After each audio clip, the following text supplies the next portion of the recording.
हाँ, बिस्मिल्लाहिर्रहमानिर्रहीम। दोस्तों, अॼु असांजे हिन सचाई न्यूज़ स्टूडियो में हिकु अज़ीम महिमान तशरीफ़ फरमा थिया आहिनि, जेकी इंफॉर्मेशन सेक्रेटरी आहिनि सिंध यूनाइटेड पार्टी यानी कि SUP शहीद बेनज़ीराबाद डिवीज़न जा कामरेड मोहम्मद ख़ान पंवर साहब जिन। अचो त असां सां ॻाल्हि ॿोल कयूं साईं। ऐं सचाई फोरम सोशल फोरम जा शुक्रगुज़ार आहियां जिन असांखे इज़त ॾिनी मदजी में। असुल ॻाल्हि इहा आहे त सिंध यूनाइटेड पार्टी फ़ैसिलो कयो त जेको हीउ सिंध में फुरलुट थी आहे, जेको आहे करप्ट कमु वारनि वटि करप्शन जी ऐं पॉलिटिकल्स में जो करप्शन जी ऐं ज़रदारी माफ़िया जेको सिंध खे पंहिंजो कारोबार सम्झी वेठो आहे, इन में सिंध यूनाइटेड पार्टी सैयद ज़ैन शाह ऐं संदसि मुतफ़क़ा फ़ैसिलो कयो त असांखे 15 तारीख़ खां सखर खां मार्च करे माण्हुनि में जागृता ॾियूं, आम माण्हू खे ॿुधायूं त तव्हांजो पाकिस्तान पीपल्स पार्टी केॾो नुक़सानु कयो आहे। अच्छा साईं, महिरबानी करे ॿुधायो त जागृता मुहिम त इहा शुरूअ खां वठी पई हले थी। मुख़्तलिफ़ सेमिनार्स, TV टॉक शोज़, मौलवी तकरीरुनि में, जलसनि में, जुलूसनि में, सेमिनारनि में अलाए छा छा पियो थिए जागृता जे हवाले सां। उन सां को फ़र्क़ु त कोन थो पए, त तव्हांजे हिन मार्च सां कहिड़ो फ़र्क़ु पवंदो? साईं, फ़र्क़ु तव्हांजी ॻाल्हि आहे। हींअर एॾो शौर आहे, थोरो शौर जी आहे। हींअर सोशल मीडिया आहे, सोशल मीडिया जे तहत माण्हू सम्झनि पिया। ऐं असां जेको सिंध यूनाइटेड पार्टी पुरअमन जदोजहद करे थी, हाणे पार्लियामानी सियासत असां वटि। हींअर तव्हां ॾिठो त जेके आहे बलदियाती जे इदारे बलदियाती जे हवाले सां असां काफ़ी यूनियन काउंसिल विन कया आहियूं ऐं टाउन कमेटियूं विन कयूं आहिनि ऐं मुख़्तलिफ़ शहरनि में जेको आहे काउंसिलर चूंडिया आहिनि। वेंदे असांजो हिते जेको काफ़िले जो आहे अमीर आज़ाद पंवर, उहो ख़ुदि डिस्ट्रिक्ट काउंसिल जो मेंबर चूंडियो आहे। त कामरेड साहब, माना ॻाल्हि इहा आहे त सवाल इहा त जेको आहे तो कॉमन ॻाल्हि आहे, अंडरस्टूड आहे त तब्दीली ॿिनि तरीक़नि सां अची सघे थी। हिकु या त अवाम में इनकलाब अची वञे, ॿियो आहे पार्लियामेंट जे तरीक़े सां। हाणे माना जेको अवामी इनकलाब जा त के आसार नज़र कोन था अचनि, पार्लियामेंट में अवां जी का नुमाइंदगी कोन्हे, ऐं ॿियो जेको इलेक्शन सिस्टम आहे उहो ई अहिड़े क़िस्म जो नाकारा बणियलु आहे त उन में कॾहिं बि कोई बि शरीफ़ ऐं ग़रीब माण्हू वञी नथो सघे। त बुनियादी तौर ते त इलेक्शन रिफॉर्म जे हवाले सां तरीक़ा हले त जंहिंसां की तब्दीली मुमकिन आहे, बाक़ी त शइ मूंखे नज़र नथी अचे। साईं, सिंध यूनाइटेड पार्टी पार्लियामानी सियासत करे थी ऐं असीं हिन विया आहियूं। छा त इस्टेब्लिशमेंट जेकी आहे पाकिस्तान जी, पाकिस्तान पीपल्स पार्टी हिकिड़ो हिसो आहे इस्टेब्लिशमेंट जो। हीअ अवामी हिसो कोन्हे। ज़रदारी माफ़िया जेको अवाम जी पीपल्स पार्टी उहा ख़तमु थी वई भुट ऐं बेनज़ीर शहादत खां पोइ। हीअ जेको आहे इस्टेब्लिशमेंट जो हिसो आहे। ऐं इहे चवंदा हिकिड़े दलाल क़िस्म जो हीअ पीपल्स पार्टी जो किरदारु सिंध में अदा पई करे। सिंध में हाणे इन जो तोड़ जेको आहे, तव्हां हक़ बि ॼाणे वियो त इनकलाब जेको ॿिनि तरीक़े सां ईंदो आहे।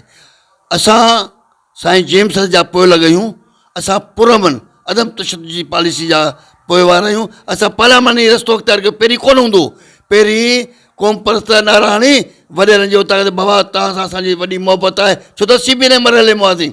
बाबा तव्हां सिंध जा आहियो यार, अड़े बाबा मानी खारायो चाहे वॾेरो असां ते पॉलिसी करे। बाबा हाणे वरी जॾहिं इलेक्शन थींदी त वरी असीं हुननि जा एजेंट थिए उठायूं, असीं हुननि जा। इहो ग़लति तरीक़ो हो जेको असांखे नुक़सानु ॾिनो आहे। हाणे असीं पार्लियामानी में विया आहियूं त हाणे वॾेरनि जूं अखियूं खुली वियूं आहिनि ऐं हाणे वॾेरनि जा अगट बि ढिला थी विया आहिनि त भले हीअ त वोट जी पॉलिटिक्स था कनि। हाणे हुनखे ख़ौफ़ आहे। यकीननि असांजो ही इलेक्शन ई ॿिए मरहलो, माना पहिरीं साईं वारा बीठा, इन खां पहिरीं हींअर लख वोट खया साईं जलाल मोहम्मद शाह जेको आहे इन पंहिंजे हल्के मां।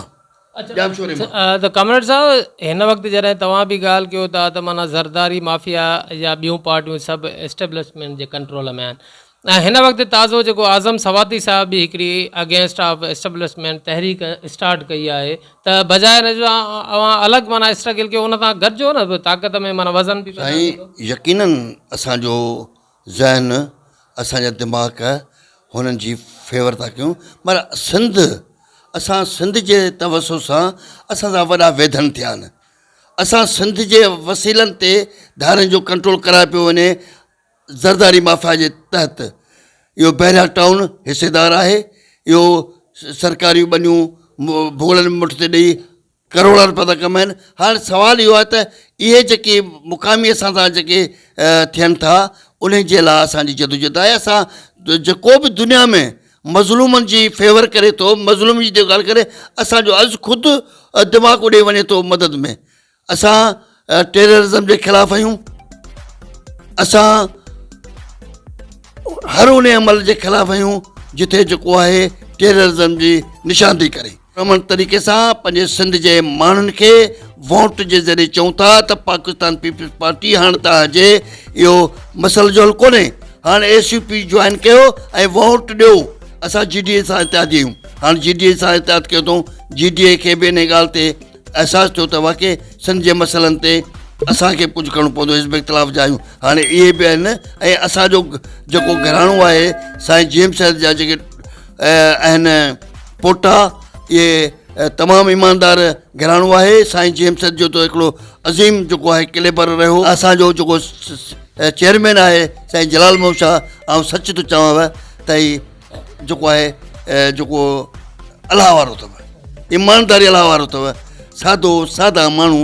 ऐं इन जो क़ाफ़िलो तव्हांखे असीं दावत ॾियूं, तव्हां अचो असांखे फोकस कयो ऐं इनशा ताला पाण कामयाबु ईंदासीं।